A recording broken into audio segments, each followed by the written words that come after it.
Okay, so how many times a day do you catch yourself saying, I'm sorry, when you don't actually have anything to apologize for? Yeah, every day 1 in 4 people actually apologize for something outside of their control. And studies say women do it a lot more than men. Check this out.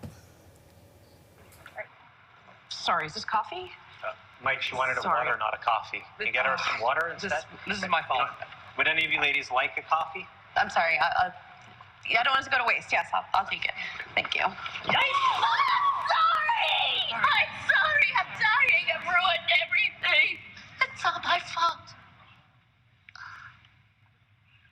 Okay. Obviously, that Amy Schumer skit is an exaggeration, but there was a dose of truth in there. So joining us now to help people break the cycle of over-apologizing is mindset coach and author Laura Gassner-Otting. Welcome to the show. Thank you for having me. All right, so you coach women, a lot of women, and you find that sometimes, often in the workplace, they are apologizing. Why is that so? Yes, so we are taught as women and girls, when we're young, to be very nice, not to take up space, not to be too loud, but we should be successful. And then when we are successful, we get these mixed messages. You should be ambitious, but not too greedy. You should be smart, but not a know-it-all, right? So we get all of these pressures for how we're gonna be, and as women, we tend to be more attuned to other people's feelings. We tend to think about how what we do affects them. And so as soon as we think maybe we're taking up too much space, we're like, oh, I'm so sorry. I'm so sorry. I don't know. I'm so sorry. And why do some people say sorry more so than others? So we think that women actually apologize more, but it turns out that men and women both apologize about 80% of the time that they think they're wrong. It's just that men don't think they're wrong as often. Because we're not. So women are apologizing more, but it's only because we actually think we're wrong more. So instead of saying sorry, are there other words that you should kind of say, especially when you're teaching children about apologizing? Yes. So in our house, we always said that an apology doesn't mean anything unless it's actually meaningful. So we're taught to say sorry like it's this verbal tick. Oh, I'm so sorry. I'm so sorry. But if you say sorry and when you apologize, you acknowledge you did something wrong, you actually acknowledge what that wrongdoing felt like to the other person, and then have a plan about how you're not going to do it again. Like, I'm sorry that I said that. I understood that it hurt your feelings. And next time, I'm going to be more thoughtful about what I say before I open my mouth. Then we can teach children not to just get the same over-apology verbal tick, but to actually give a meaningful apology when it's meaningful. Right.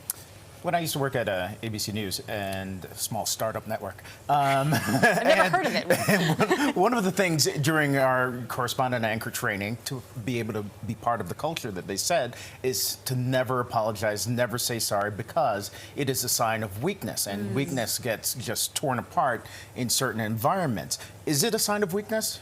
I mean, it can be a sign of weakness. I think it depends on where you are, and it depends on who you're talking to. I used to have a boss that would scream at me all the time, and I was like, "Why are you? I can't keep fighting with you. Why are we fighting?" And he was like, "What do you mean fighting? We're just talking." Like he was raised in the Bronx. Like that's not how I communicated, and so I think it depends on who you are and how you communicate, but also thinking about the other people around you, about what kind of message you want to give. Okay, let's talk about messaging. How can people be more confident in what they're saying and not just default to apologizing? Okay, so my favorite Eleanor Roosevelt quote is this one. We would worry much less about what other people thought about us if we realized how seldomly they did. It turns out people aren't paying that much attention to you. So we can take the heat off. We can take the heat off ourselves, right? Like nobody notices that you're 30 seconds late for the meeting until you're like, I'm 30 seconds late, I'm 30 seconds late. So like, take the heat off. Nobody's paying attention. It's okay. Number one. Number two, understand that disagreement and debate sometimes is actually the way you get to better, smarter decisions. So you don't have to worry so much about it. Maybe if you have like a conflicting point of view. And then the third thing is stop being so nice all the time. We don't have to always be nice and make sure everybody else feels good. We can actually remember that we have kindness in us. We can be polite to other people. We could also be direct. And so to change the feeling from I have to be nice all the time to I can just be kind takes the heat off and stops the over-apology as well. All right, Laura. Appreciate it. Thank you so much. No more sorry. As Beyonce says, I ain't sorry. Right. Laura, by the way, has more tips on her Instagram. You can follow her at HeyLGO.